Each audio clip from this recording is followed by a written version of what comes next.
নেতৃত্বে ভালো মানুষ আসবে। আমি কোন দলকে জিতাবো, কোন দলকে ঠকাবো, এইরকম ইনজাস্টিস, অবিচার আমার কাছে নাই। আমার কথা, প্রত্যেক দলেই তো কিছু ভালো মানুষ আছে। আপনি যে দল করেন, আপনার দলের নেতাটা ইমানদার কিনা দেখেন।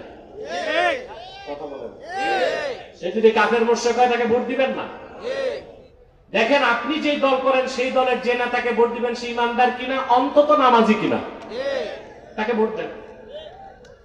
এই একটা নীতি বাস্তবায়ন করলে বাংলাদেশ একটা ভালো সমাজ হবে। ইসলামী রাষ্ট্র আমাদের স্বপ্ন।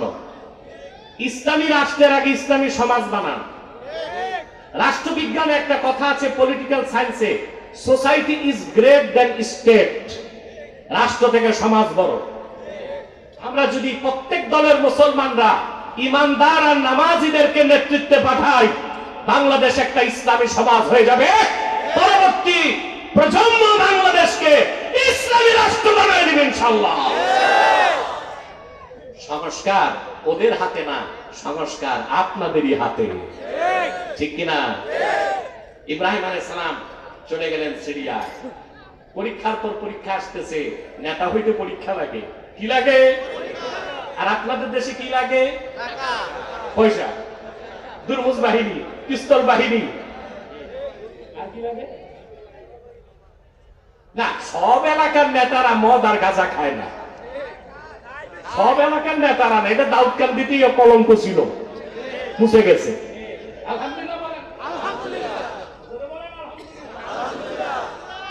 আপনারা বুঝতে পারতেছেন আমি কোন কুলাঙ্গারের কথা বলতেছি। সম্মানিত সুধী, তাহলে পরীক্ষায় পাস করতে হবে, নেতা হইতে হলে। আল্লাহ নির্দেশ করলেন, ইব্রাহিম এবার তুমি তোমার স্ত্রী হাজের, যাকে আমরা বলি হাজেরা, হাদিস শরীফে তার নাম এসেছে হাজর। কি নাম? আমরা বলি শুদ্ধ উচ্চারণটা কি? হাজের। হযরত হাজের আর তার ছেলে হযরত ইসমাইল। আল্লাহ বললেন দুইজনকে নিয়ে যাও মক্কায়, ওখানে রেখে আসো। সুবহানাল্লাহ বলবেন। হযরত ইব্রাহিম আলাইহিস সালামের কয় স্ত্রী ছিল? না, এটা ভুল আপনাদের ধারণা। 3 স্ত্রী। হাজের, সাররা, তৃতীয় স্ত্রী ছিল কুতায়রা। তথ্যটা পাবেন তাফসীর বাগাবীতে, ইমাম বাগাবী উল্লেখ করেছেন। আমরা জানি 2 স্ত্রী। স্ত্রী ছিল কয়জন? 3 স্ত্রী। আল্লাহর হুকুমে হযরত ইব্রাহিম চলে গেলেন মক্কায়। ফারান উপত্যকা পার হয়ে বর্তমান কাবাগর যেখানে, তার পাশে জমজম কূপ যেখানে, সেখানে হযরত ইসমাইলকে তার মায়ের কোলে দিয়ে দিলেন। জনমানব শূন্য একটা জায়গা, নাই সেখানে কোনো খাদ্য, কোনো পানি। ফুটন্ত গোলাপের চেয়েও সুন্দর শিশু হযরত ইসমাইলকে তার মায়ের কোলে দিয়ে তিনি ফিরে যাচ্ছেন। বুখারী শরীফের মধ্যে এসেছে, ফানাদাত উম্মু ইসমাইল,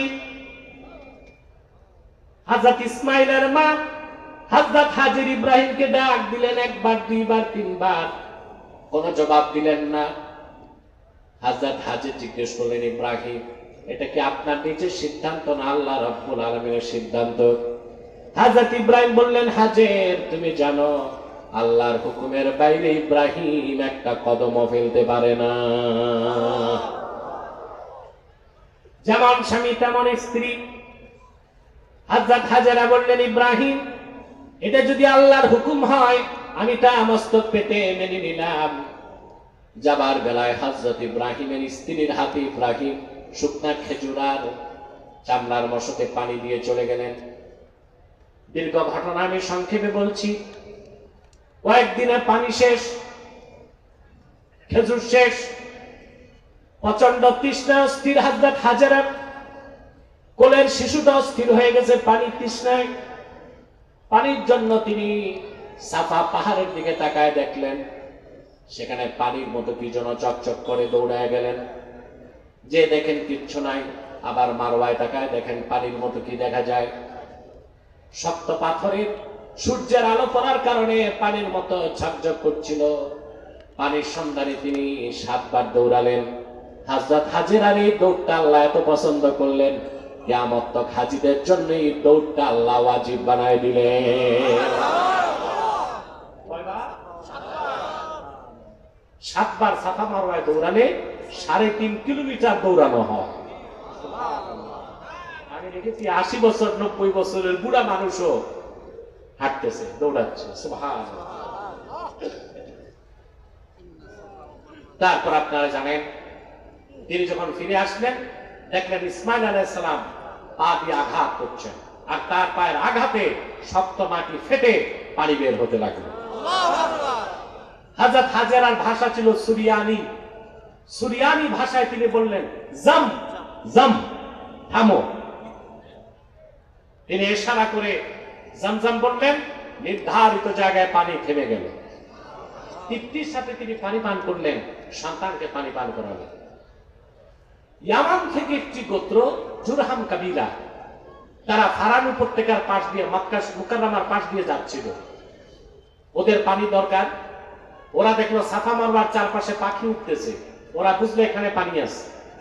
ফারান উপত্যকা পার হয়ে এসে দেখে একটি স্বচ্ছ পানির ঝর্ণা, পাশে বসে আছে স্বর্গীয় চেহারাদারী এক মহিষী নারী, আর তার কোলে ফুটন্ত গোলাপের চেয়ে সুন্দর একটা শিশু বাচ্চা।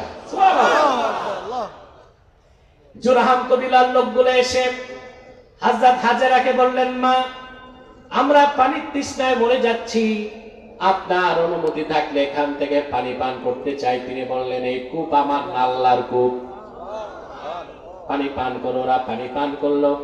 আল্লাহ তাআলা এত বেশি রহমত বরকত জমজমের পানিতে রেখেছে। ওরা বলল, মা, আপনি একা, আমরা আর দেশে ফিরতে চাই না, আপনার আশেপাশে বসবাস করতে চাই।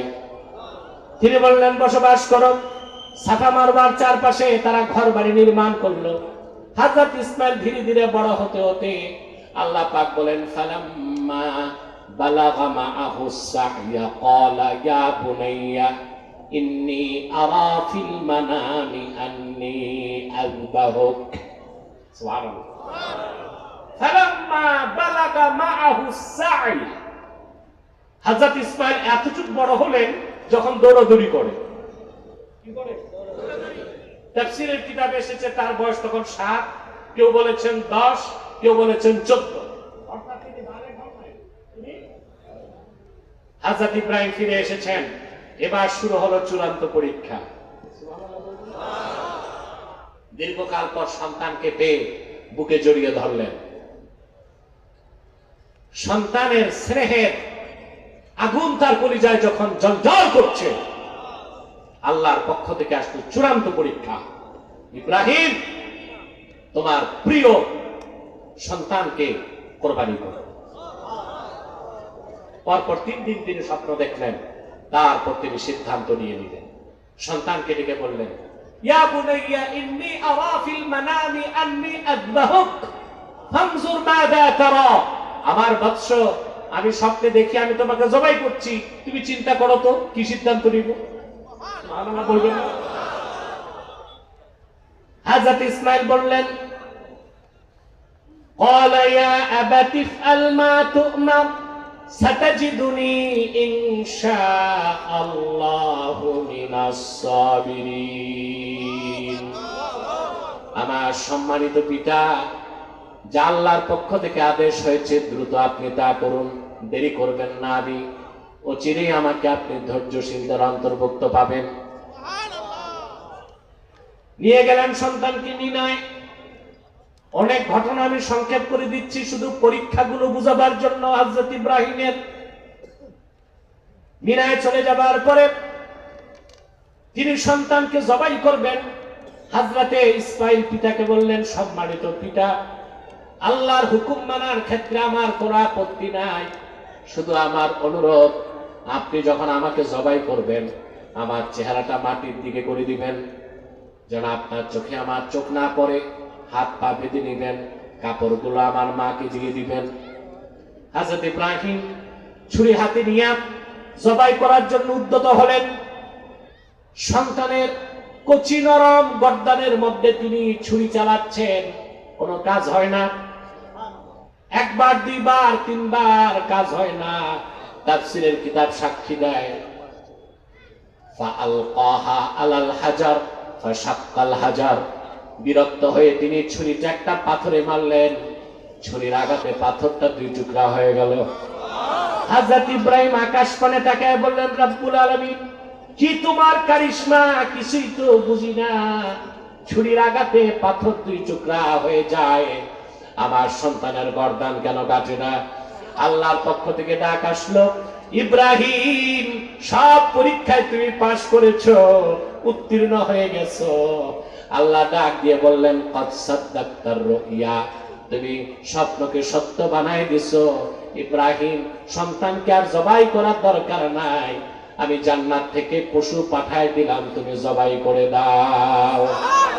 এইভাবে হযরত ইব্রাহিম একটি নয়, দুইটি নয়, অসংখ্য পরীক্ষায় উত্তীর্ণ হলেন। আল্লাহ তখন তাকে বললেন, ইন্নী জাইলুকা লিন্নাসি ইমামা, ইব্রাহিম, আমি তোমাকে মানব জাতির জন্য নেতা বানাই দিব। আল্লাহ তারে নেতা বানাইছেন কিনা বলেন? তাৎক্ষণিক হযরত ইব্রাহিম দোয়া করলেন।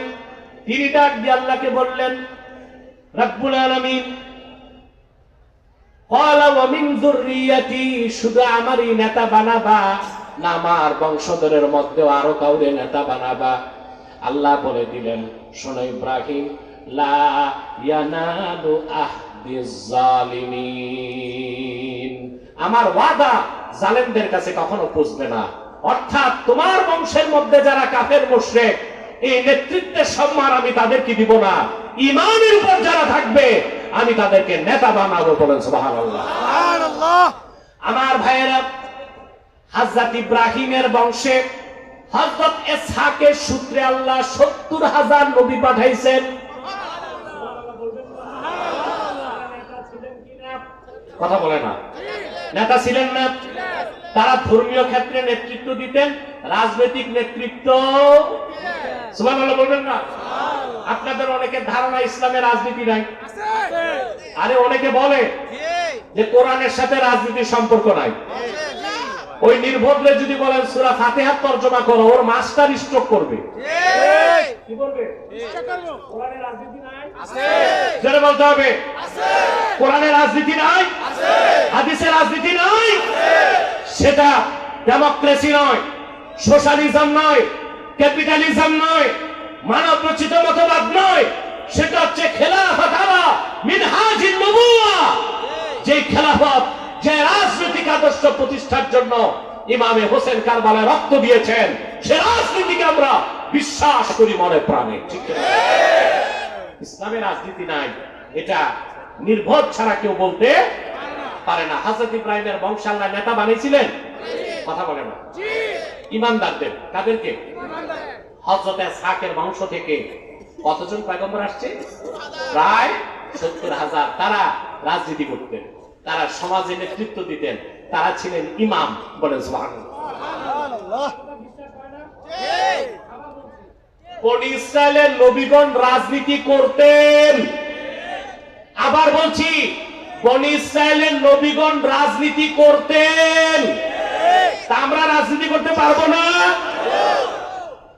মুসলিম শরীফের হাদিস, রাসূল করিম সাল্লাল্লাহু আলাইহি ওয়াসাল্লাম ইরশাদ করেছেন, কানা বানু ইসরাঈল তাসুসুহুমুল আম্বিয়া কুল্লামা হালাকা নাবিয়্যুন খালাফাহু নবী ফাইন